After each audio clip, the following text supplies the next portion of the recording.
na igreja desapareceu. Então você vê que a coisa realmente não funcionou. Então, nós temos variação. E qual que é o perigo? Quando a pessoa exagera na direção da soberania divina unicamente, ele pode cair no fatalismo.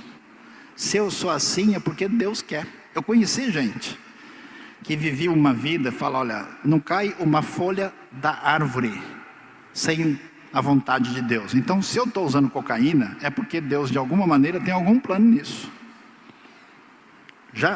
Eu encontrei um indivíduo fora da igreja, vivendo uma vida totalmente errada. Eu perguntei para ele, mas você não acha que você deveria voltar para o Senhor agora? Ele falou, não posso voltar, só quando Deus determinar. Só quando Deus me tocar é que eu volto. Eu falei, eu acho que você tem que se tocar, viu? Porque o negócio não é bem assim não. Determinismo, fatalismo. E do outro lado, quando a soberania de Deus é excluída, existe só decisão humana e liberdade humana, a tendência é cair no humanismo e universalismo. É como se Deus não determinasse nada, Deus nem fosse o Deus da Bíblia, e a tendência é ir na direção errada. Quais são os problemas sérios? Se é verdade que eu determino tudo, isso quer dizer que eu tenho a vontade absoluta do universo. Deus me orienta, o diabo me tenta, mas quem decide sou eu. Sou o rei do pedaço. Será que é assim?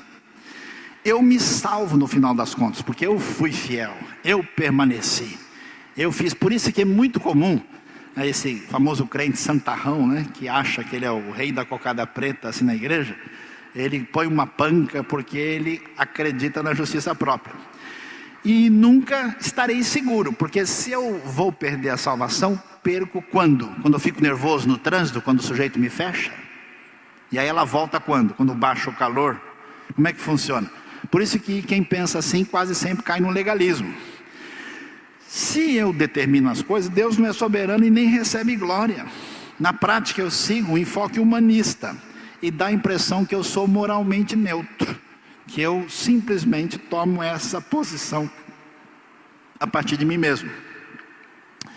Problemas dos calvinistas. Se Deus determina tudo e o ser humano não participa, será que Deus pode ser considerado injusto? Deus tem um favoritismo, escolhe a pessoa assim do nada? Será que tem gente que quer ir para o céu, bate na porta, pede para entrar, Deus diz, não, você não está na lista, feio, vai embora. É assim? Não pode ser. Será que, se for um determinismo, será que eu não tenho escolha nenhuma? Eu conheci gente que falava assim, se eu tiver que ir um dia, Deus vai me levar, porque Ele é que decide. Se é verdade, como muitos influenciados por um ultra-calvinismo fizeram, não é necessário nem pregar o Evangelho. Quando William Carey quis começar o seu movimento missionário, o pastor da sua igreja falou assim, quando Deus quiser salvar os pagãos, Ele vai fazer isso, não é precisar de um indivíduo como você, que aliás na época era sapateiro. Eu não preciso me santificar, porque eu vou estar lá, eu já estou classificado, eu jogo pelo empate, eu vou para o céu mesmo, vou segurar o 0-0, vou esperar o apito final. Será que alguém pode ser condenado, já que Deus decide tudo? E se é verdade que ninguém corre perigo nenhum, por que tantas vezes o Novo Testamento diz, cuidado, vigie, preste atenção, se tem tanta advertência, será verdade que não existe perigo nenhum? Então, como é que a gente pensa sobre isso? O problema do modelo teológico, vamos ver lá. Aquilo que a gente mencionou um pouquinho. Quando a gente estuda a Bíblia e os assuntos teológicos, é muito importante entender que o estudo da teologia tem 3 áreas principais. E o problema de muita gente é ficar em uma ou talvez em nenhuma delas. Por exemplo, a teologia chamada catafática é a teologia preocupada com doutrina. E ensina como pensar sobre Deus e coloca Deus numa caixa. É a teologia sistemática tradicional. Deus é assim, seus atributos, a obra de Cristo. Isso é bom, é importante, mas tem os seus limites. A outra ideia de teologia que aparece no verdinho aí é a teologia pietista devocional. Enfatiza a vida diária com o Senhor, a oração, a dedicação. Interpreta Deus através da experiência. Vocês já descobriram, né? Que tem muita igreja que só tem experiência e tem outra que só tem estudo racional. E existe o que a gente chama de teologia apofática, que enfatiza o mistério, ou seja, não afirma uma série de coisas sobre as quais a gente não sabe direito. Uma coisa que é misteriosa não é irracional, ela é além da razão. Ela é admirável, é como uma criança contemplando o seu pai, a sua mãe, falando coisas que ela não consegue acompanhar. Então, qual que é o problema? O problema é quando a gente pega alguns aspectos que têm a ver com o mistério da fé e quer transformar numa explicação doutrinária simples e limitada. Por isso, o pensamento bíblico é marcado por bastante dialética, onde tese, antítese e síntese formam uma realidade do pensamento que é ensinado na Escritura. O que a gente precisa entender? É necessário, nesse assunto, manter uma posição de equilíbrio. Toda vez que você quiser praticar a teologia do Saci Pererê, que é a teologia de uma perna só, ficar só com um lado, você vai se dar mal. O Saci Pererê não bate nem escanteio.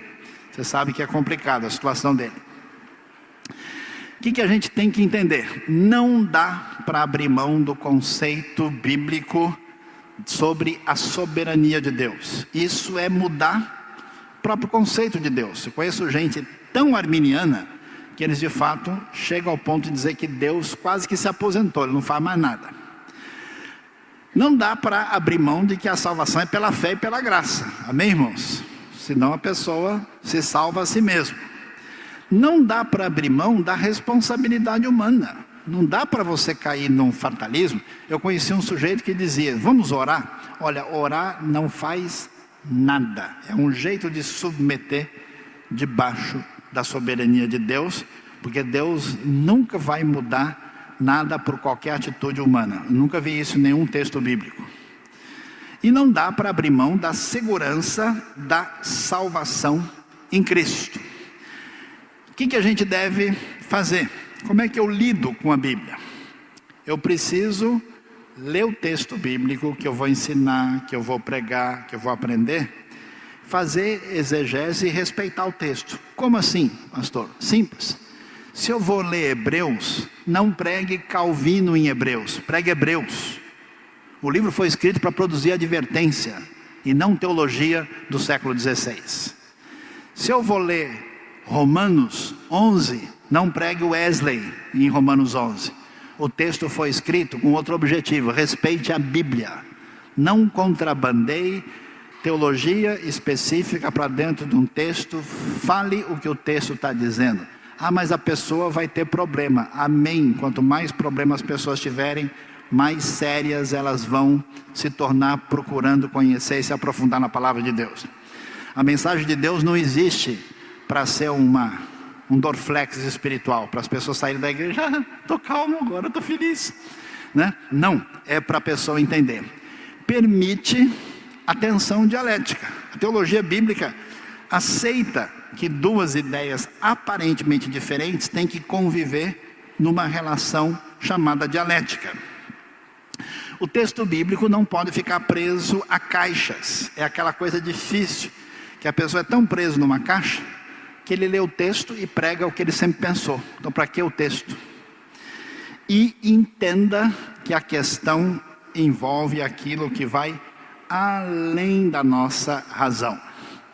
Numa perspectiva bíblica, a gente precisa manter a tensão entre certas ideias, não resolver tudo racionalmente, que a gente não vai conseguir, entender a função do texto que foi escrito e obedecer à recomendação dele. Se o texto foi escrito para fazer as pessoas orarem, é para fazer as pessoas orarem. Se ele foi escrito para a gente fazer missões, é para fazer missões. Entender a complexidade de certos temas. Você não vai resolver tudo porque você não sabe. Ponto final. Não adianta ficar procurando chifre em cabeça de cavalo, porque você é limitado. Descobrir o que é fundamental no texto e escutar o texto e jamais forçar o texto a dizer aquilo que ele não quis dizer. Como é que a gente termina? Depois de entender todo esse cenário, qual é o valor prático disso? Nós podemos e devemos respeitar o que é sagrado nas Escrituras, aquilo que é a palavra divina e a sabedoria de Deus. Para nós precisamos entender que é uma coisa muito valiosa deslocar essa questão para a vida prática. Porque veja bem, por exemplo, às vezes a pessoa estuda escatologia com que finalidade? De descobrir o RG do anticristo, para saber que time ele torce. Eu tenho algumas sugestões, depois eu posso falar pessoalmente para alguns, né? Mas o objetivo da Bíblia ao falar de escatologia é o quê? Produzir vida piedosa nas pessoas que seguem a Jesus. Então às vezes a pessoa faz um estudo com um foco diferente, e isso tem que ser deslocado para a vida. Valorizar a unidade do corpo. O que quer dizer isso? É muito complicado quando o povo de Deus começa a brigar por coisa menos importante, a se dividir por questões secundárias. É necessário ter maior tolerância. A gente precisa ser unido naquilo que é essencial e tolerante naquilo que é secundário. Se uma pessoa tem uma visão diferente sobre um tema secundário, amém. A gente conversa, discute isso de maneira amadurecida e respeita o jeito diferente de pensar.